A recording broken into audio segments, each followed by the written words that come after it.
اعوذ باللہ من الشیطان الرجیم بسم اللہ الرحمن الرحیم صاد والقرآن ذی الذکر بل الذین کفروا فی عزۃ وشقاق کم اہلکنا من قبلہم من قرن فنادوا ولا تحین مناص وعجبوا ان جاءهم منذر منهم وقال الكافرون هذا ساحر كذاب اجعل الآلهة إلها واحدا إن هذا لشيء عجاب وانطلق الملأ منهم أن امشوا واصبروا على آلهتكم إن هذا لشيء يراد۔ جیسا کہ سورۃ صافات کے آغاز میں نے تعارف کروایا تھا کہ یہ دو صورتیں سورۃ صافات اور سورۃ صاد ایک جوڑے کی حیثیت رکھتی ہیں۔ ان دونوں میں انبیاء کرام کے تذکرے ہیں۔ سورۃ صافات میں ان کی عظمتوں کا ذکر ہے، ہاؤ گریٹ ور دے، لیکن چونکہ بہرحال سب کے سب انسان تھے اور جہاں بھی انسان ہوگا تو وہاں کچھ نہ کچھ ایرر کا چانس، خطا کا چانس ضرور ہوگا۔ اگر اس چانس کو ختم کر دیتے وہ پھر انسان نہیں رہتا، وہ فرشتہ بن جاتا ہے۔ لیکن انبیاء کرام کی عصمت، جس پر ہمارا ایمان ہے کہ سب کے سب انبیاء معصوم ہیں، ان میں کچھ باتیں جو ہیں وہ یاد رکھنی چاہیے۔ پہلی بات تو یہ ہے کہ نبی کی خطا کسی لسٹ کی وجہ سے، یا بلکہ ذرا زیادہ بھاری لفظ ہے، کسی اپنی خواہش نفس کے تحت نہیں ہوتا، بلکہ اسی نیکی کے جذبے میں تھوڑا بہت امبیلنس ہوتا ہے کہ جس کی وجہ سے پھر وہ ایک نبی محسوس کرتا ہے کہ مجھ سے خطا ہوئی ہے۔ اس لیے کہ قاعدہ یہ ہے کہ حسنات الابرار سیئات المقربین، عام نیک لوگوں کی نیکیاں جو اللہ کے مقرب بندے ہوتے ہیں، خاص پہنچے ہوئے، ان کے اعتبار سے وہ برائیاں ہوتی ہیں۔ اور یہ ہمارا عام معمول ہے کہ ہم یہ محسوس کرتے ہیں کہ ایک عام آدمی جو کام کرتا ہے، کسی مولوی کو وہ کام نہیں کرنے چاہیے۔ یہ ہمارا عام محاورہ ہے کہ بہت سے کام کے جو عام دنیا داری کے کام ہیں، ایک دیندار آدمی وہ کام کرتا ہوا جچتا نہیں ہے۔ ظاہر ہے ہم سب لوگ ان جنرل جو ہیں وہ دنیا داری کی دوڑ میں لگے ہوئے ہیں، اگرچہ مولوی یا کوئی دین کا خادم یا وہ بھی انسان ہے، لیکن ہمارے اندر ایک ذہن میں ایک امپریشن ہے کہ اس مولوی کو یا دین کے خادم کو ذرا اس سے ابو ہونا چاہیے۔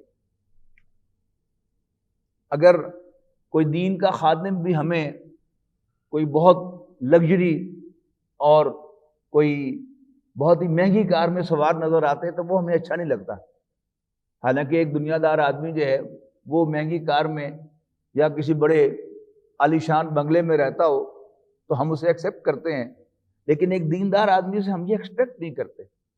تو یہ قاعدہ جو ہے، جو ہمارے کامن سینس کے اندر ہے، وہ اللہ تعالیٰ ہی نے ڈالا ہوا ہے۔ تو اللہ تعالیٰ ہی کا یہ معاملہ ہے کہ اللہ تعالیٰ اپنے خاص بندوں کو جو عام قسم کی نیکی ہے اس سے بھی ذرا اونچا دیکھنا چاہتا ہے، کہ ان کے اعتبار سے وہ سمجھتا ہے کہ نہیں، ان کو اس سے ذرا اونچا ہونا چاہیے۔ اسی کے تحت اس صورت میں آپ کو نظر آئیں گے کہ ایک پیغمبر جو ہے وہ ایک انسان ہونے کی حیثیت سے ایک بات کہتا ہے، لیکن اللہ تعالیٰ اس پر پیغمبر کی سرزنش فرماتا ہے کہ تم نے ایسا کیوں کیا ہے، یا اس کو کسی طریقے سے متنبع کرتا ہے کہ یہ تمہارے شایان شان نہیں ہے، لیکن پھر وہ اللہ کا پیغمبر جو ہے اس پر آرگو نہیں کرتا کہ نہیں نہیں نہیں میرا مطلب یہ تھا کہ ایسا نہیں تھا، فوراً وہ گرتا ہے سجدے میں۔ یہی جو ابھی ہم نے سجدہ کیا ہے، حضرت داؤد علیہ السلام کا ذکر انشاءاللہ آج ہم پڑھیں گے، کہ ایک چھوٹی سی بات تھی، بظاہر کوئی اتنی بڑی بات بھی نہیں تھی، لیکن اللہ تعالیٰ نے ایک رویت کے ذریعے سے، ایک معجزے کے ذریعے سے انہیں متنبع کیا، فوراً سجدے میں گر گئے اللہ تعالیٰ کے سامنے کہ یا اللہ I'm sorry، میں معافی چاہتا ہوں۔ تو یہ یعنی سورۃ صافات کے بارے میں سورۃ صاد کا یہ عام انداز ہے، اور اس کا ایک ٹیپ کا بند ہے، جیسے سورۃ رحمان کا ٹیپ کا بند ہمیں معلوم ہے فَبِأَيِّ آلَاءِ رَبِّكُمَا تُكَذِّبَانِ۔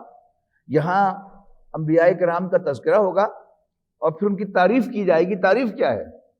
نعم العبد، کیا خوب بندہ تھا، اور اس کے خوب ہونے کی علامت کیا ہے؟ انہ اواب، وہ توبہ کرتا رہتا تھا۔ یعنی اللہ کے جو خاص بندے ہیں، حالانکہ وہ کوئی برائی بھی نہیں کر رہے ہوتے، لیکن وہ ہمیشہ اپنے اندر سمجھتے ہیں کہ جی میں اپنی مارک نہیں کر سکا، لہذا مجھے اللہ تعالیٰ معاف کر دے، وہ توبہ کرتے رہتے ہیں۔ نعم العبد انہ اواب، بار بار آپ اس صورت کے اندر یہ الفاظ پڑھیں گے۔ قرآن مجید کی صرف 3 صورتیں ایسی ہیں جو حروف مقطعات میں سے ایک حرف پر مشتمل ہیں۔ ایک یہ سورۃ صاد ہے، پھر آگے سورۃ قاف آئے گی 26ویں پارے میں، اور پھر اس کے بعد سورۃ نون آئے گی 29ویں پارے میں، نون والقلم وما یسطرون۔ تو یہ 3 ہی صورتیں ہیں جو ایک حرف سے شروع ہوتی ہیں، ان میں سے ایک یہ صورت ہے۔ اچھا، ان تینوں صورتوں میں اللہ تعالیٰ نے ایک حرف کے بعد قسم کھائی ہے۔ ان دونوں صورتوں میں قرآن مجید کی قسم ہے، سورہ یاسین میں اور سورہ صاد میں، اور سورۃ نون کے اندر قلم کی قسم کھائی جائے گی، نون والقلم وما یسطرون، کہ نون قسم ہے قلم کی اور جو کچھ لکھا جاتا ہے، جس سے لوگ لکھتے ہیں۔ فرمایا اعوذ باللہ من الشیطان الرجیم، صاد والقرآن ذی الذکر، صاد نصیحت والے قرآن کی قسم ہے۔ ذکر کے جو بنیادی لفظی معنی ہیں وہ تو یاد کے ہیں، لیکن قرآن مجید میں خاص طور پر جو پرانے تراجم ہیں قرآن مجید میں، اس میں آپ کو ذکر کا ترجمہ نصیحت ملے گا، اس لیے کہ نصیحت جو ہوتی ہے وہ کسی کے علم میں اضافہ کرنے کے لیے نہیں ہوتی، بلکہ وہ بات جو پہلے سے اس کو معلوم ہوتی ہے اس کی یاد دہانی ہوتی ہے۔ میں نے پہلے بھی شاید عرض کیا تھا کہ میرے والد صاحب کے ایک دوست تھے، باس بھی تھے بلکہ ان کے، تو انہوں نے اپنے بچوں کو آخری بات جو کہی، انہوں نے کہا یونٹی از اسٹرینتھ، یعنی زندگی میں کئی بار انہوں نے کہی ہوگی بات کہ بھائی بیٹا مل جل کر رہنا، لڑنا بھڑنا نہ، اب وہی بات جاتے جاتے انہوں نے یاد دہانی کرائی اور نصیحت کی بچوں کو کہ یونٹی از اسٹرینتھ۔ تو اصل میں نصیحت کیا ہوتی ہے؟ وہ بات جو پہلے سے کئی دفعہ بتائی ہوتی ہے، آپ جب دوبارہ اس کی یاد دہانی کراتے ہیں تو پھر وہ کیا ہوتا ہے؟ وہ نصیحت ہوتی ہے کسی بڑے کی طرف سے، کسی جانے والے کی طرف سے۔ تو قرآن مجید کیا ہے؟ یہ اللہ تعالیٰ کی طرف سے ایک نصیحت ہے، ایڈمونیشن ہے۔ تو صاد والقرآن ذی الذکر، نصیحت والے قرآن کی قسم، بل الذین کفروا فی عزت و شقاق، لیکن کافر غرور اور مخالفت پر تلے ہوئے ہیں۔ مخالفت کی کوئی نہ کوئی وجہ ہوتی ہے نا، تو یہاں جو کامن وجہ بتائی گئی ہے مخالفت کی، یعنی نبی اکرم صلی اللہ علیہ وسلم کی مخالفت کی، اور جو پچھلے پیغمبر گزرے ہیں ان کی مخالفت کی، جو کامن وجہ کیا ہے؟ غرور، تکبر، میں بڑا ہوں۔ اس لیے کہ جب کسی نبی کو نبی مان لیا جاتا ہے تو پھر آپ گویا اس کو اپنے سے بڑا تسلیم کر لیتے ہیں کہ وہ اللہ تعالیٰ کا نمائندہ ہے، اور انسان کی جو غرور ہوتا ہے، گھمنڈ ہوتا ہے، عزت ہوتی ہے، وہ اسے اس کی اجازت نہیں دیتی۔ اور یہ ایک بڑی کامن بیماری ہے، اللہ تعالیٰ ہم سب کو اس سے محفوظ رکھے۔ یہ جو غرور ہوتا ہے، گھمنڈ ہوتا ہے کہ میں بڑی شے ہوں، یہ انسان کو بہت سے خیر کے کاموں سے روک دیتا ہے۔ کم اہلکنا من قبلہم من قرن، اور ہم نے اس سے پہلے کتنی ہی نسلوں کو اور کتنی ہی بستیوں کو تباہ کر دیا۔ فنادوا، اور عذاب کے وقت لگے وہ پکارنے، ولا حین مناص، لیکن وہ دہائی کا وقت نہیں تھا۔ یعنی جب اللہ کا عذاب آیا اس وقت انہوں نے دہائی دی، لیکن وہ دہائی کا وقت نہیں تھا۔ یہ بھی قرآن مجید کا بڑا کامن مضمون ہے کہ جب موت کے آثار ظاہر ہو جاتے ہیں تو توبہ کا دروازہ بند ہو جاتا ہے ایک فرد کے لیے، اور جب اللہ تعالیٰ کے عذاب کے آثار شروع ہو جاتے ہیں تو قوم کے لیے توبہ کا دروازہ بند ہو جاتا ہے۔ اس میں صرف ایک ایکسیپشن ہے، اور وہ ہے حضرت یونس علیہ السلام کی قوم کی، کہ یونس علیہ السلام انہیں دعوت دیتے رہے یہاں تک کہ اب عذاب جو ہے وہ تیار ہو گیا، اور حضرت یونس علیہ السلام کو بھی یہ کہہ دیا گیا کہ اب ان پر عذاب آنے والا ہے، اب ان کو دعوت دینا فضول ہے۔ لیکن پھر کوئی آرگومنٹ ہو گیا تو حضرت یونس علیہ السلام غصے میں آ گئے، ان کو جاؤ دفعہ ہو گئے، اور یہ کہہ کر وہ گئے دریا کی طرف، اور ایک کشتی تیار کھڑی تھی، کہتے ہیں نا ایک سواری جیسے ہوتا ہے، تیار کشتی کے اندر، بھری ہوئی کشتی کے اندر بیٹھ گئے، اور پھر آپ کو معلوم ہے کیا ہوا کہ حضرت یونس علیہ السلام کو دریا میں کودنا پڑ گیا۔ دو وجوہات بیان کی گئی ہیں اس کی، ایک یہ کہ کیونکہ بھری ہوئی کشتی تھی، تو جب کشتی کو اچکولے آئے تو انہوں نے کہا کہ یہ آخری سواری جو آئی ہے اس کو کود دے، لیکن عام جو تاثر پایا جاتا ہے وہ یہ کہ ملاح نے کہا کہ کشتی ہچکولے تب کھاتی ہے کہ جب اس میں کوئی دوڑا ہوا غلام جو اپنے مالک سے بھاگ کے آیا ہو وہ ہماری کشتی میں سوار ہو جاتا ہے۔ کون ہے تم میں سے جو بھاگ کے آیا ہے اپنے مالک سے؟ حضرت یونس کو فوراً سٹرائک ہوا، اوہ یہ تو میں ہوں۔ نہیں کہا جی میں، تو سب لوگ جانتے تھے، انہوں نے کہا تم غلام کب ہو؟ تم تو ایک آزاد آدمی ہو۔ انہوں نے کہا میں ہی ہوں، قرہ ڈال کے دیکھ لو۔ قرہ ڈالا تو یونس علیہ السلام کے نام کا قرہ نکلا، اور پھر انہیں دریا میں پھینک دیا گیا۔ اور آپ کو سارا واقعہ معلوم ہے کہ ایک بڑی ویل مچھلی جو ہے اللہ تعالیٰ نے تیار رکھی ہوئی تھی منہ کھولے ہوئے، اور جب پھینکا تو وہ سیدھا ہی ان کو نگل گئی۔ اب چونکہ یونس علیہ السلام اللہ تعالیٰ کی ایکسپریس پرمیشن کے بغیر چھوڑ کے چلے گئے تھے، لہٰذا اس کا الاؤنس جو ہے وہ مل گیا قوم کو۔ قوم نے جب دیکھا کہ عذاب تو آ رہا ہے تو وہ اللہ تعالیٰ کے سامنے گر گئے۔ تو یہ ایک ایکسیپشن ہے، ورنہ کیا ہے کہ وَنَادَوْا، اور انہوں نے پکارا، فَنَادَوْا وَلَا حِینَ مَنَاص، اور یہ دہائی کا وقت نہیں تھا۔ وَعَجِبُوا أَن جَاءَهُم مُنذِرٌ مِّنْهُمْ، انہیں تعجب ہے اس بات پر کہ ان کے پاس کوئی خبردار کرنے والا انہی میں سے آ گیا ہے۔ وَقَالَ الْكَافِرُونَ هَذَا سَاحِرٌ كَذَّابٌ، اور کافر کہتے ہیں کہ یہ جھوٹا جادوگر ہے۔ اَجَعَلَ الْآلِهَةَ إِلَٰهًا وَاحِدًا، کیا اس نے سارے معبودوں کو ایک معبود بنا دیا؟ ان ھذا لشیء عجاب، یہ تو بڑی عجیب بات ہے۔ وانطلق الملأ، اور سردار چل پڑے، منہم، ان کے پاس سے، اور کہا ان امشوا واصبروا علی آلہتکم ان ھذا لشیء یراد، اور کہا کہ چلو اور صبر کرو اپنے معبودوں پر، یعنی اپنے معبودوں کی عبادت پر قائم رہو، کنسسٹنٹ رہو۔ ان ھذا لشیء یراد، کہ یہ تو کوئی معلوم ہوتا ہے کہ اس کے کوئی الٹیریئر موٹیوز ہیں۔ کئی دفعہ تذکرہ ہوا کہ سب سے کامن کسی نبی کو جو بات کہی گئی ہے وہ کیا ہے کہ اس کی مت ماری گئی، پاگل ہو گیا، اس پر جنوں کا سایہ ہو گیا۔ یہاں کیا کہا گیا ہے، اور یہ بھی سونر اور لیٹر ضرور کہی جائے گی بات، کہ یہ اس کے کچھ سامنے مقصود ہے جس کو یہ پرسو کرنا چاہتا ہے، جس کے لیے میں نے انگریزی کا لفظ استعمال کیا کہ اس کے کچھ الٹیریئر موٹیوز ہیں۔ دیکھیے، ایک آدمی آپ کو اچھی باتیں بتا رہا ہو،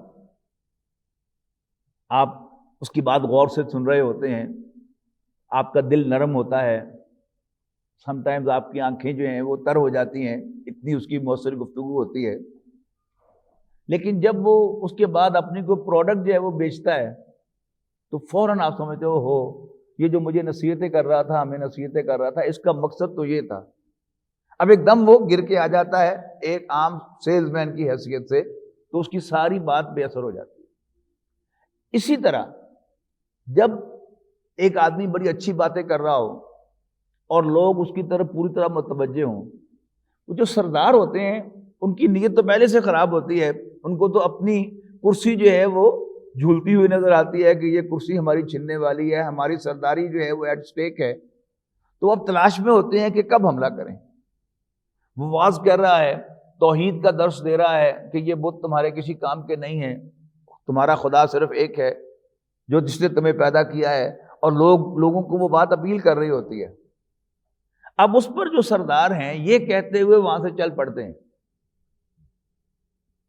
چلو اس کی باتیں نہ سنو، نویں گل، کیا اس کے کہنے پر ہم اپنے سارے خداؤں کو چھوڑ دیں؟ اور ایسا معلوم ہوتا ہے اس سے کچھ اور ہی مقاصد ہیں جن کو یہ حاصل کرنا چاہتا ہے۔ اب جو ہی پبلک کے سامنے یہ بات آئے گی کہ یہ تمہاری سرداری جو ہے وہ حاصل کرنا چاہتا ہے، تم پر حاکم بننا چاہتا ہے، تو پھر وہ ساری کی ساری باتیں جو ہیں اس کی بے اثر ہو جانے کا امکان ہوگا کہ یہ بظاہر کیا ہے، یہ پبلک ویلفیئر کے لیے کھڑا ہوا ہے، لیکن اس کے اندر مقصد کیا ہے کہ یہ تمہارا سردار بن جائے، یہ تمہارا حکمران بن جائے، یہ تم پر حاکم بننا چاہتا ہے، وزیر اعظم بننا چاہتا ہے، صدر بننا چاہتا ہے۔ اور جیسا کہ میں بار بار عرض کرتا رہا ہوں، قرآن مجید ایک زندہ کلام ہے، آج بھی ایسے ہوتا ہے کہ اگر کوئی شخص عدل و انصاف کا نعرہ لگا رہا ہے، کرپشن ختم کرنے کا نعرہ لگا رہا ہے، تو اس کے مخالفین اس کو کیا کہتے ہیں؟ بس اس کا اور کوئی مقصد نہیں ہے، وزیر اعظم بننا چاہتا ہے۔ ادھر سے آئے گا کوئی، وہ اس کی بات کو کوئی نہ کوئی نفی کرے گا۔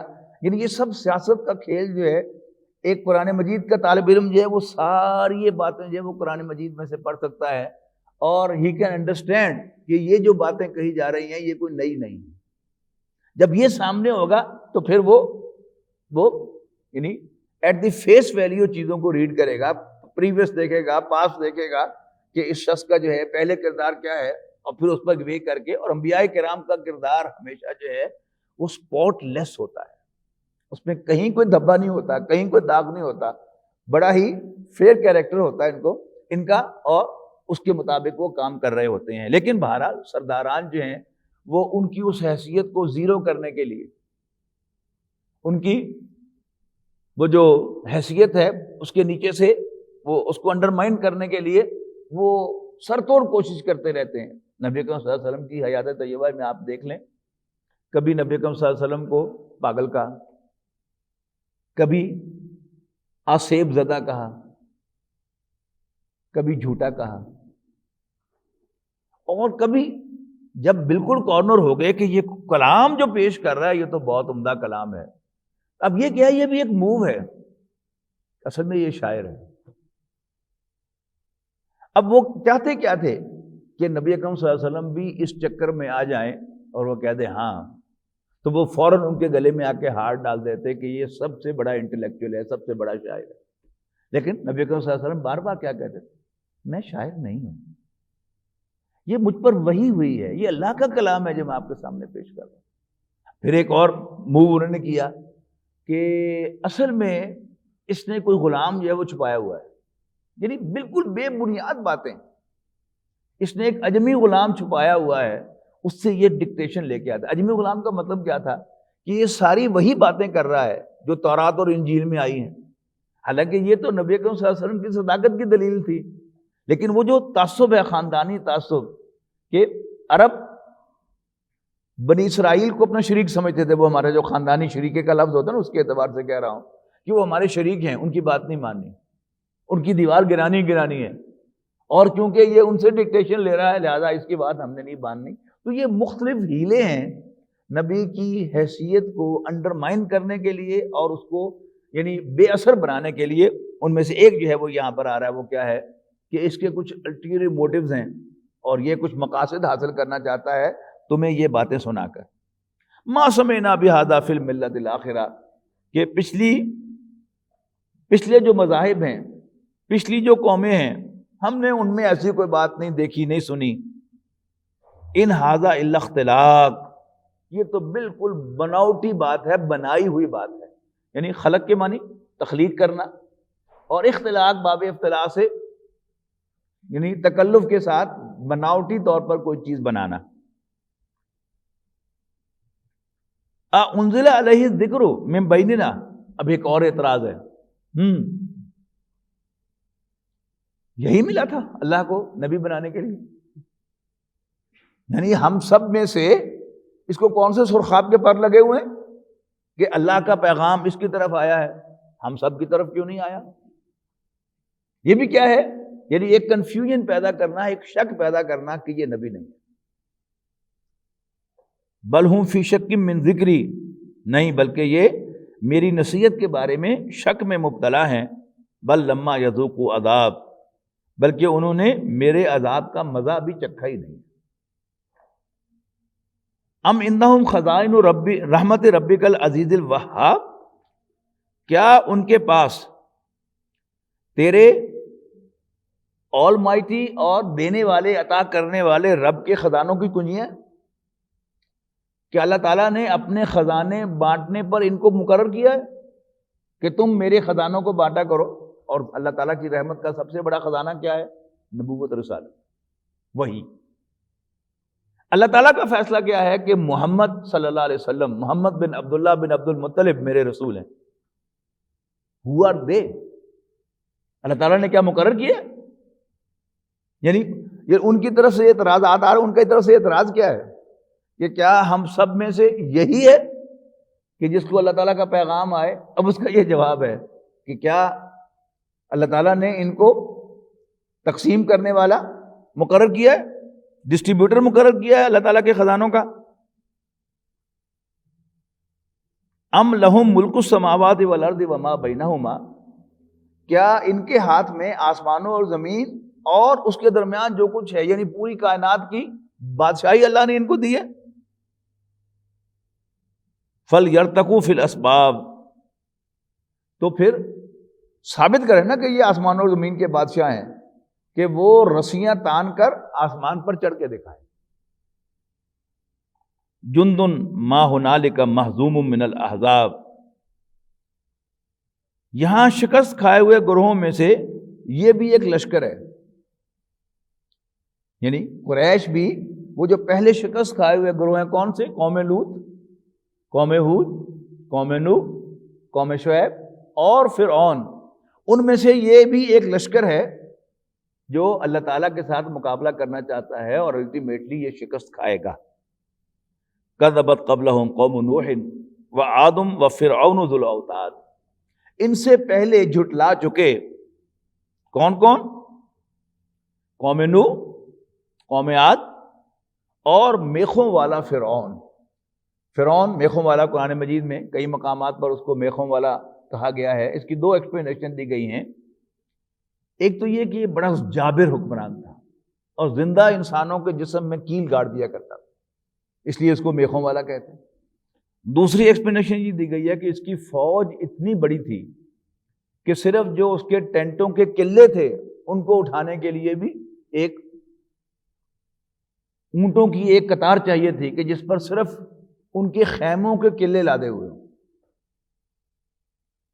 وَثَمُودُ، اور قوم سمود، وہ قوم لوط اور قوم لوط، وَأَصْحَابُ الْأَيْكَةِ اور بن والے جنگل والے. اولئک الاحزاب، یہی وہ گروہ ہیں کہ جو اللہ تعالیٰ کے عذاب کا شکار ہوئے تھے. ان کل الا کذب الرسل فحق عقاب، ان سب پیغمبروں کو جھٹلایا، ان سب نے پیغمبروں کو جھٹلایا. فحق عقاب، تو میرا عذاب ان پر آن واقع ہوا. وما ينظر هؤلاء الا صيحة واحدة، اور یہ بھی مکے والے بھی نہیں ہے منتظر مگر کس چیز کے؟ الا صيحة واحدة، ایک زوردار آواز کے. ما لها من فواق، کہ جس میں کوئی انٹرپشن نہیں ہو. یہ جو پچھلی قوموں پر عذاب آئے ہیں ان میں سے ایک عذاب کی قسم کیا ہے؟ ایک زوردار آواز نے ان کو بھسم کر دیا. اگر آپ کے ذہن میں ہو کہ جو مسجد کا ایمپلیفائر ہوتا ہے بعض اوقات سجدے میں جانے سے وہ ریزوننٹ ہو جاتا ہے اور ایک چیخ کی آواز آتی ہے. سجدہ کتنا لمبا ہوتا ہے؟ بڑا لمبا سجدہ بھی ہوگا تو بھی 5-6 سیکنڈ کا سجدہ نہیں ہوتا، عام طور پر 3-4 سیکنڈ زیادہ سے زیادہ، اور اس سے بھی چھوٹا ہوتا ہے. لیکن وہ 3-4 سیکنڈ بھی اس آواز کو بیئر کرنا انسان کے لیے بالکل امپاسبل ہو جاتا ہے. اب تصور کیجیے اگر وہی آواز گھنٹوں پر محیط ہو جائے تو شاید اللہ تعالیٰ کی طرف سے انسانوں کو اپنے انجام تک پہنچانے کے لیے وہی کافی ہو جائے. باقی وہ ایگزیکٹ نوعیت کیا تھی، یعنی بعض لوگوں نے جدید تراجم میں آواز کا ترجمہ دھماکہ کیا ہے، وہ بھی ممکن ہے. یعنی یہ جو جتنے بھی بم دھماکے ہوتے ہیں کتنی دیر لگتی ہے ان میں؟ سیکنڈز میں درجنوں آدمی جو ہیں وہ ڈھیر ہو جاتے ہیں، ان کے جسم کے ٹکڑے ہو جاتے ہیں، ٹھیک ہے نا. اسی طرح جو بم گرایا جاتا ہے آسمان سے، پھر ایٹم بم ہے، ہائیڈروجن بم ہے، تو وہ کیا ہے؟ یعنی فریکشن آف دی سیکنڈ میں پتہ نہیں کیا کچھ ہو جاتا ہے. تو یہ کس چیز کے منتظر ہیں؟ اللہ تعالیٰ کے پاس ساری قدرت ہے، اور وہ تو ایک زوردار آواز سے بھی ان کو ہلاک کر دیتا. یعنی آج ہم اپنے اوپر دیکھیں، وائرس کیا چیز ہے؟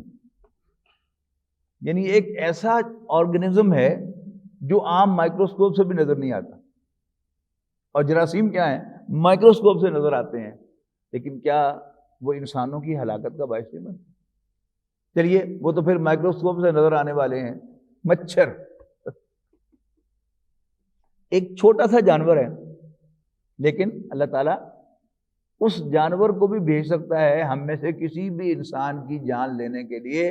اور اگر کوئی مچھر اللہ تعالیٰ کے حکم سے ہمیں مارنے کے لیے آ جائے تو ہمارے بس میں کچھ نہیں ہے کہ ہم اس کو روک سکیں. تو اللہ تعالیٰ کی قدرت بہت بڑی ہے. تو وہ کس چیز کا انتظار کر رہے ہیں؟ ایک زوردار آواز کا کہ جس میں کوئی انٹرپشن نہ ہو. وقالو، مزید برآں وہ کہتے ہیں، ربنا عجل لنا قطنا قبل یوم الحساب، کہ اے ہمارے رب ہمارا حصہ ہمیں دنیا ہی میں دے دے. اصبر علی ما یقولون، یعنی عذاب کا حصہ وہ جو آخرت کا ہے، یہ ڈٹائی کے ساتھ اللہ تعالیٰ سے تقاضا کرنا، نبی سے تقاضا کرنا کہ ہمیں یہیں پر سزا دے دے، جو کچھ کرنا ہے کر لے. نبی کو بھی یہ ٹانٹنگ انداز میں کہا جاتا رہا کہ کرو، لاؤ عذاب، ابھی لاؤ، دیر کیوں؟ تو یہ جو اندازہ ہے ہمیشہ سے کیا جاتا رہا، اور قریش بھی نبی اکرم صلی اللہ علیہ وسلم سے یہی تقاضا کرتے رہے. اصبر علی ما یقولون. اب اس کے جواب میں نبی اکرم صلی اللہ علیہ وسلم سے کہا جا رہا ہے جو کچھ بھی یہ کہتے ہیں اس پر صبر کیجئے. وَاذْكُرْ عَبْدَنَا دَاوُودَ ذَا الْأَيْدِ، اور ان کے سامنے ذکر کیجئے ہمارے بندے داؤد کا جو بڑی طاقت والا تھا، بڑی قوت والا تھا. اور پھر فرمایا انہو اواب، بے شک وہ بار بار توبہ کرنے والا، یعنی ہر وقت اللہ سے معافی مانگنے والا، اللہ تعالیٰ سے استغفار کرنے والا تھا. انا سخرنا الجبال معہ یسبحن بالعشی والاشراق، اور ہم نے پہاڑوں کو ان کے تابع کیا تھا، ان کا تابع فرمان بنایا تھا. یسبحن، اور وہ پہاڑ تسبیح کرتے تھے ان کے ساتھ، بالعشی والاشراق، شام کو بھی اور صبح کے وقت بھی، اشراق کے وقت، دن چڑھے بھی. حضرت داؤد علیہ السلام کو اللہ تعالیٰ نے بہت ترنم والی آواز عطا کی تھی، بہت خوش الہان تھے. اور یہ جو زبور ہے یہ آج آپ کو نیو ٹیسٹامنٹ میں اندر، بائبل کے اندر، یہ سامز اور ڈیوڈ کے نام سے ملتی ہے. تورات، انجیل اور زبور، یہ جو تین کتابیں ہیں یہ تینوں بنی اسرائیل پر اتری تھیں. ان میں سے مکمل کتاب جو ہے وہ صرف تورات ہے، جس میں باقاعدہ احکام ہیں، ڈوز اور ڈونٹس ہیں. لیکن زبور جو تھی، سامز آف ڈیوڈ جو ہیں، وہ سورہ حمد کے ترانے ہیں. حضرت داؤد علیہ السلام بہت ہی سریلی اور ترنم والی آواز میں جو زبور شریف تھے وہ پڑھتے تھے، اس کی تلاوت کرتے تھے، اور پھر پہاڑ بھی ان کے ساتھ وجد میں آتے تھے، جھومتے تھے اور ان کے ساتھ تسبیح کرتے تھے. یہ اس کا ذکر ہے کہ انا سخرنا الجبال معہ، ہم نے ان کے ساتھ تابع فرمان بنایا تھا پہاڑوں کو بھی، یسبحن بالعشی والاشراق، اور وہ شام اور صبح کے وقت ان کے ساتھ تسبیح کرتے تھے. وَالطَّیرَ مَحْشُورَةً، اور پرندے بھی ان کے سامنے جمع رہتے تھے اور وہ بھی ان کے ساتھ اللہ تعالیٰ کی حمد کرتے تھے. کُلٌّ لَّهُ أَوَّابٌ، یعنی اللہ تعالیٰ نے یہ جو جانور ہیں ان میں سے ہر جانور کو اللہ تعالیٰ نے ایک ڈفرینٹ آواز عطا کی ہے.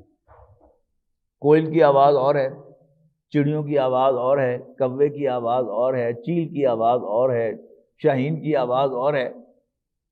اسی طرح مچھر جو ہے یہ کان کے پاس جب وہ منہ آتا ہے اس کی آواز اور ہے. تو اللہ تعالیٰ نے ہر جانور کو ایک آواز دی ہے. تو حضرت داؤد علیہ السلام کے ساتھ پرندے جو ہے وہ بھی اپنی اپنی آواز میں ان کے ساتھ اللہ تعالیٰ کی حمد کرتے تھے.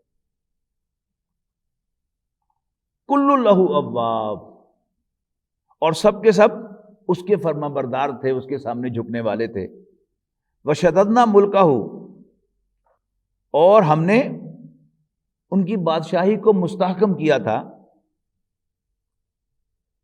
وَآتَيْنَاهُ الْحِكْمَةَ وَفَصْلَ الْخِطَابِ، اور ہم نے ان کو دانائی بھی عطا کی تھی اور ایک فیصلہ کن بات کہنے کا طریقہ سلیقہ بھی سکھایا تھا۔ یہ بھی کیا ہے، یعنی مختصر الفاظ میں ایک کمپیکٹ اور میننگ فل بات کہنا، یہ اللہ تعالیٰ کی دین ہوتی ہے، یہ ہر انسان کے بس کی بات نہیں ہوتی۔ بہت سے لوگ بڑے لرنڈ ہوتے ہیں، بہت پڑھے لکھے ہوتے ہیں، بڑی ڈگریاں ہوتی ہیں ان کے پاس، لیکن وہ واضح بات نہیں کر سکتے۔ لیکن اللہ تعالیٰ نے کچھ لوگوں کو صلاحیت دی ہوتی ہے، خواہ وہ کوئی ڈگریاں نہ بھی رکھتے ہوں، لیکن وہ بڑی کمپیکٹ بات کہتے ہیں اور میننگ فل بات کہتے ہیں کہ جو امپریس کرتی ہے۔ وَهَلْ أَتَاكَ نَبَأُ الْخَصْمِ، تو کیا اے نبی آپ تک نہیں پہنچی صلی اللہ علیہ وسلم جھگڑے کی خبر؟ نبأ الخصم، جھگڑے کی خبر۔ اس تصور المحراب، کہ جب وہ دیوار پھاند کر آ گئے اندر داؤد کے پاس۔ واقعہ یہ تھا کہ حضرت داؤد علیہ السلام تہجد کے وقت اللہ تعالیٰ کی عبادت کر رہے تھے، جو بھی ان کی نماز تھی وہ ادا کر رہے تھے۔ اب ظاہر ہے وہ بادشاہ تھے، محل کی کتنی سیکیورٹی ہوگی اور کتنی اونچی دیواریں ہوں گی اس کا آپ تصور کیجئے، لیکن اس کے باوجود دو آدمی محل کی دیوار پھاند کر عین ان کے پاس جہاں وہ عبادت کر رہے تھے وہ پہنچ گئے۔ اس دخلوا علی داؤد، جب وہ داؤد علیہ السلام کے پاس پہنچے، ففزع منہم، تو وہ ان کے دیکھ کر گھبرا گئے۔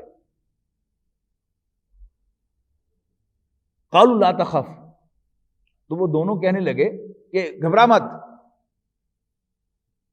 خصمان بغا بعضنا علی بعض، ہم دو جو جھگڑا کرنے والے ہیں، کنٹینٹ کرنے والے ہیں، ڈسپیوٹ کرنے والے ہیں ایک دوسرے کے ساتھ، فاحکم بیننا بالحق، تو آپ ہمارے درمیان عدل کے ساتھ فیصلہ کرتے ہیں، ولا تشتت، اور ناانصافی نہ کیجیے، بلکہ زیادہ صحیح تر کیا ہے کہ لنگر آن نہ کیجیے، نہیں، justice delayed is justice denied, یہ ایک محاورہ ہے۔ تو بات کو لمبا نہ کیجیے، یعنی جلدی ہمارے درمیان آپ فیصلہ کر دیجیے۔ وَاہْدِنَا إِلَىٰ سَوَاءِ الصِّرَاط، اور ہمیں سیدھے راستے کی طرف ڈائریکٹ کیجیے۔ اب انہوں نے اپنا کیس بیان کرنا شروع کیا۔ ان میں سے ایک کہنے لگا، اِنَّ هَٰذَا أَخِي، یہ میرا بھائی ہے، لَهُ 99 نَاجَةً، اس کے پاس 99 دمبیاں ہیں، وَلِيَ نَاجَةٌ وَاحِدَةٌ، اور میرے پاس صرف ایک دمبی ہے۔ فَقَالَ أَكْفِلْنِيهَا، اور یہ مجھ سے تقاضا کرتا ہے کہ وہ بھی میرے حوالے کر دو۔ وَأَذَّنِي فِي الْخِطَابِ، اور وہ گفتگو میں مجھ پر حاوی ہو رہا ہے۔ اب حضرت داؤد علیہ السلام نے اس کے جواب میں کہا، قَالَ لَقَدْ ظَلَمَكَ بِسُؤَالِ نَاجَتِكَ، تو آپ نے اس شخص سے جو اپنا کیس پیش کر رہا تھا اس سے کہا کہ یقیناً اس نے تم پر زیادتی کی تم سے تمہاری دمبی کا سوال کر کے۔ وَإِنَّ كَثِيرًا مِنَ الْخُلَطَاءِ لَيَبْغِي بَعْضُهُمْ عَلَىٰ بَعْضٍ، اور اکثر جو مل جل کر لوگ رہتے ہیں شریک کسی معاملے کے اندر، وہ ایک دوسرے پر زیادتی کیا ہی کرتے ہیں۔ إِلَّا الَّذِينَ آمَنُوا وَعَمِلُوا الصَّالِحَاتِ، سوائے ان کے جو ایمان لائیں اور نیک عمل کریں۔ وَقَلِيلٌ مَّا هُمْ، اور ایسے کم ہی ہوا کرتے ہیں۔ یعنی یہ کامن سی بات ہے کہ جب بھی کاروبار سانجا ہوگا تو اس میں کچھ نہ کچھ ایک فریق جو ہے وہ دوسرے پر زیادتی کیا کرتا ہے۔ جیسے ہوتا ہے نا کہ کہا جاتا ہے کہ کوئی نہیں، ٹیک اٹ لائٹ۔ اچھا، لیکن ہوا کیا؟ وَظَنَّ داؤد أَنَّ مَا فَتَنَّاهُ، لیکن فوراً داؤد علیہ السلام کو سٹرائک ہوا کہ ہم نے انہیں آزمایا ہے۔ فاستغفر ربہ، لہذا فوراً انہوں نے رب سے بخشش مانگی۔ وخر راکعا واناب، اور پھر وہ توبہ کرتے ہوئے، بخشش مانگتے ہوئے اللہ تعالیٰ کے سامنے گر گئے، جھک گئے، سجدہ کیا، رکوع کیا. فغفرنا لہ ذلک، تو پھر ہم نے ان کو وہ گناہ معاف کر دیا. اچھا، اب اس کے پیچھے لازماً کوئی نہ کوئی واقعہ ہے. جو اسرائیلی روایات ہیں یہودیوں کے ہاں، ان کا معاملہ یہ ہے کہ انہوں نے کبھی کسی نبی کو نہیں چھوڑا.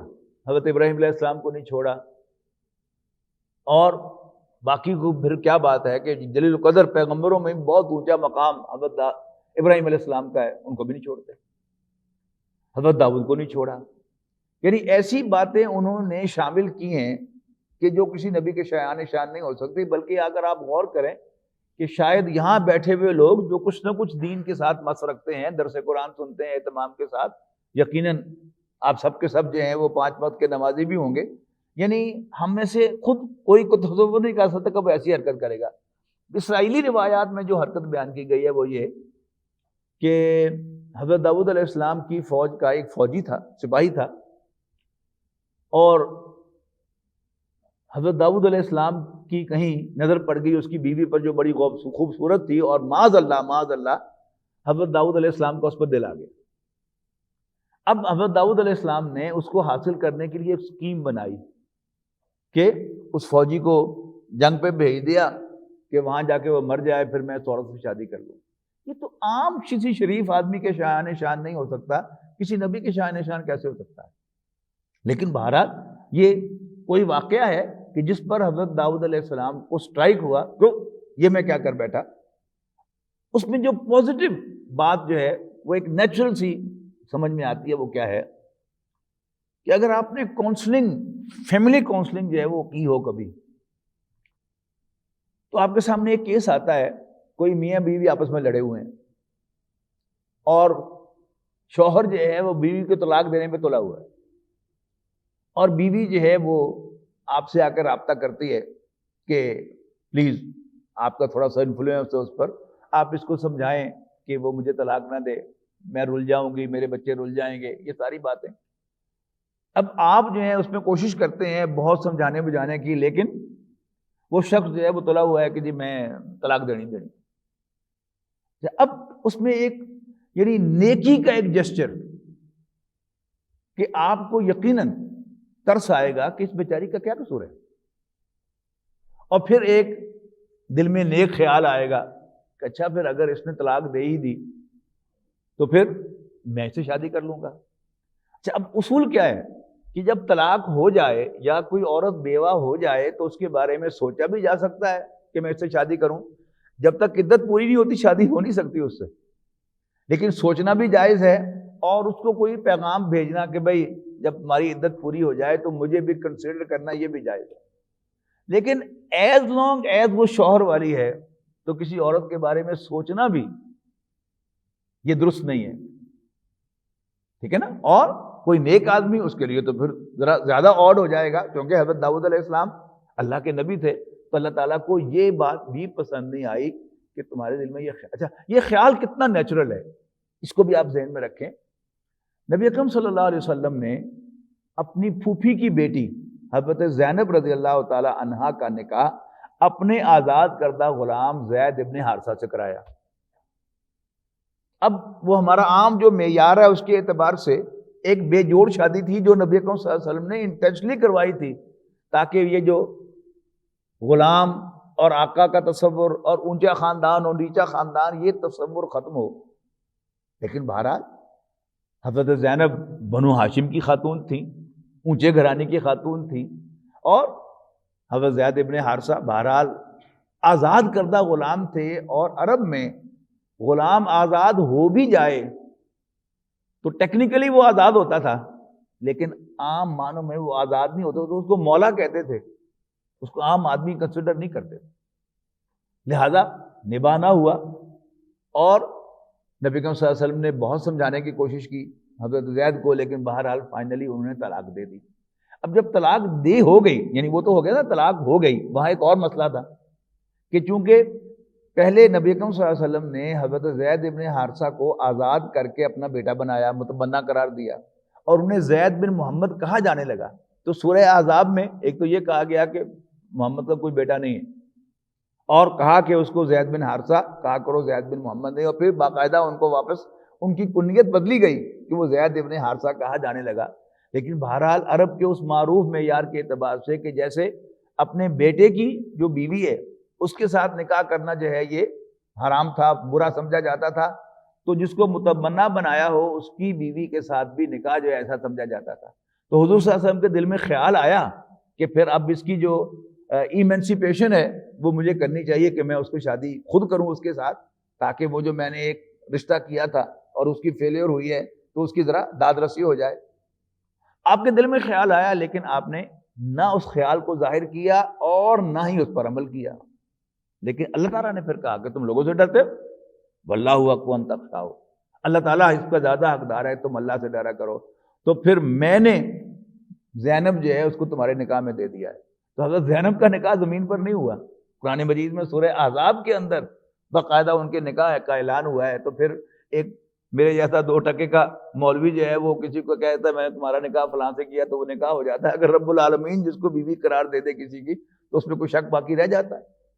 تو وہاں ہوا، لیکن وہاں بھی بات وہی تھی کہ ایک چیز کہ جو نبی اکرم صلی اللہ علیہ وسلم محسوس کرتے تھے اس عام رواج کے اعتبار سے، لیکن اللہ تعالیٰ نے کہا کہ نہیں، جب میں نے اس کو جائز قرار دیا ہے تو پھر وہ جائز ہے، اور میں تمہیں اس کو تمہارے نکاح میں دیتا ہوں، تمہاری بیوی بناتا ہوں. تو حضرت زینب نبی اکرم صلی اللہ علیہ وسلم کی بیوی بن گئیں. تو یعنی یہ کہیں پڑھا نہیں میں نے، لیکن عام یعنی آپ جیسے میں نے کہا نا کہ آپ بھی اگر کاؤنسلنگ کریں گے تو آپ کو یہ خیال ضرور آئے گا کہ پھر اس بیچاری کا کیا ہوگا. پھر پہلے بیچاری کا خیال آئے گا، پھر اس کی داد رسی کا بھی خیال آئے گا. تو یہ ایک نیچرل سی بات ہے. لیکن اصول کی بات کیا ہے کہ جب تک کوئی عورت کسی شخص کے نکاح میں ہے، بے شک وہ طلاق کے قریب پہنچی ہوئی ہو اور اس کا شوہر بالکل مرنے والا ہو، لیکن اس کے بارے میں یہ کنسیڈر کرنے کی اجازت نہیں. لیکن انکانشیسلی اگر انسان کے دل میں یہ بات آ جائے تو اس پر بھی معافی مانگنی چاہیے. تو ہمارے لیے تو وہ انکانشیسلی بات کا ذہن میں آنا وہ اتنا معیوب نہیں ہے، لیکن اللہ کے نبی کے لیے وہ یقیناً وہ زیادہ معیوب ہے. لہذا اللہ تعالیٰ نے ان کو ڈیمونسٹریٹ کیا باقاعدہ کہ ان کو یہ بات سمجھانے کے لیے، یعنی وہ کوئی 2 فرشتے ہی آئے ہوں گے نا جو دیوار پھلانگ کر آ گئے، کتنی اونچی دیواریں ہوں گی محل کی، صرف حضرت داؤد علیہ السلام کو متنبع کرنے کے لیے. کہ اس لیے کہ حضرت داؤد پہلے جو دور تھا اس کو ذہن میں رکھیے گا، یعنی آج ہم جس طرح کے سیٹ اپ میں رہ رہے ہیں اس کا کوئی تصور جو ہے پہلے نہیں تھا. یعنی شاید ہم جتنے بھی لوگ یہاں بیٹھے ہیں ہم سب کی ایک ایک بیوی ہوگی نا، اس کا کوئی تصور اس زمانے میں نہیں تھا. پھر جتنا بڑا کوئی آدمی ہے اتنی ہی زیادہ اس کی بیویاں ہوتی تھی. بادشاہ تھے حضرت داؤد علیہ السلام تو ان کی 99 بیویاں تھیں، یہ ذہن میں رکھیے گا، ٹھیک ہے نا. تو اب وہ اس وقت کے زمانے سے وہ آیا، ہمیں تو یہ شاید وہ سن کر ہی بڑا عجیب سا لگے گا کہ 99 بیویاں. پھر آگے ذکر آئے گا حضرت سلیمان علیہ السلام کا، ان کی 100 بیویاں تھیں. تو یہ کیا تھا؟ یہ اسٹیٹس سمبل بھی تھا کہ ایک بادشاہ ہے اس کی کتنی بیویاں ہیں. تو اب اسلام نے آ کر اس کو ریسٹرکٹ کیا ہے. نبی اکرم صلی اللہ علیہ وسلم کو اولاً 10 بیویوں کی اجازت ہی رکھنے کی، پھر ایک سٹیج آئی تو پھر ان کا کہا کہ آپ نو مور، نہ صرف یہ کہ نو مور بلکہ آپ کسی کو ریپلیس بھی نہیں کر سکتے، ایک کو طلاق دیں اور اس کی جگہ پر ایک اور لے آئیں، اس کی بھی اجازت نہیں دی. تو یہ کیا ہے، اس کو بالکل آپ نیچرل سمجھیں ان واقعات کو. تو پھر اس میں خام خواہ کوئی الٹی سیدھی بتانے کی جو کسی نبی کے شان ہی بات نہیں ہو سکتی، اس کو سوچنے کی ضرورت نہیں ہے. یہ بھی میں نے آپ کو ایک امکان ظاہر کیا ہے کہ ایسی کوئی بات ہو تو وہ زیادہ ان الفاظ کے قریب معلوم ہوتی ہے.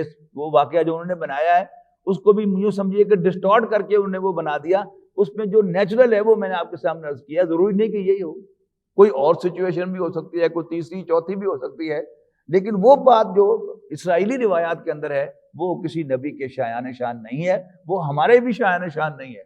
یعنی یہ حرکت تو شاید ہم میں سے بھی کوئی آدمی نہیں کرے گا کہ جائے کہ اللہ کو نبی کوئی ایسی حرکت کرے. واللہ اعلم.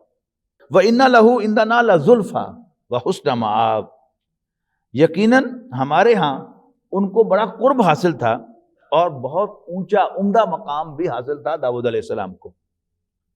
اس میں پھر وہ بات ری ایمفیسائز ہوئی کہ اتنا اونچا مقام تھا کہ ان کے اس بارے میں کوئی گھٹیا بات سوچنا جو ہے یہ بھی کیا ہے، ان کے شایان شان نہیں ہے. یا داؤد انا جعلناک خلیفۃ فی الارض، اے داؤد ہم نے تمہیں زمین پر ایک نائب بنایا ہے، خلیفہ بنایا ہے، فاحکم بین الناس بالحق، بس لوگوں کے درمیان عدل کے ساتھ فیصلے کیا کرو، ولا تتبع الہوی، اور خواہش نفس کی پیروی نہ کرنا، فیضلک عن سبیل اللہ، مبادا خواہش نفس تمہیں اللہ کے راستے سے بھٹکا دے، ان الذین یضلون عن سبیل اللہ، یقیناً وہ سب لوگ جو اللہ کے راستے سے بھٹکتے ہیں، لہم عذاب شدید، ان کے لیے سخت عذاب ہے، بما نسو یوم الحساب، جیسے کہ انہوں نے بھلا دیا یوم حساب کو۔ انسان بھٹکتا کب ہے؟ جب انسان کو آخرت بھول جاتی ہے۔ جس قدر انسان کو آخرت اور اللہ تعالیٰ کے حضور پیشی یاد رہے گی، اتنی ہی انسان کے اندر ڈیویشن کی پاسبلٹی راہ حق سے وہ کم ہو جائے گی، اور جتنا جتنا ہمیں عذاب اور آخرت بھولتی چلی جائے گی تو ہمارے اندر وہ جو ٹینڈنسی ہے راہ حق سے ڈیویشن کی وہ بڑھتی چلی جائے گی۔ اللہ تعالیٰ سے دعا ہے کہ اللہ تعالیٰ ہم سب کی حفاظت فرمائے۔ آخر دعوانا الحمدللہ رب العالمین۔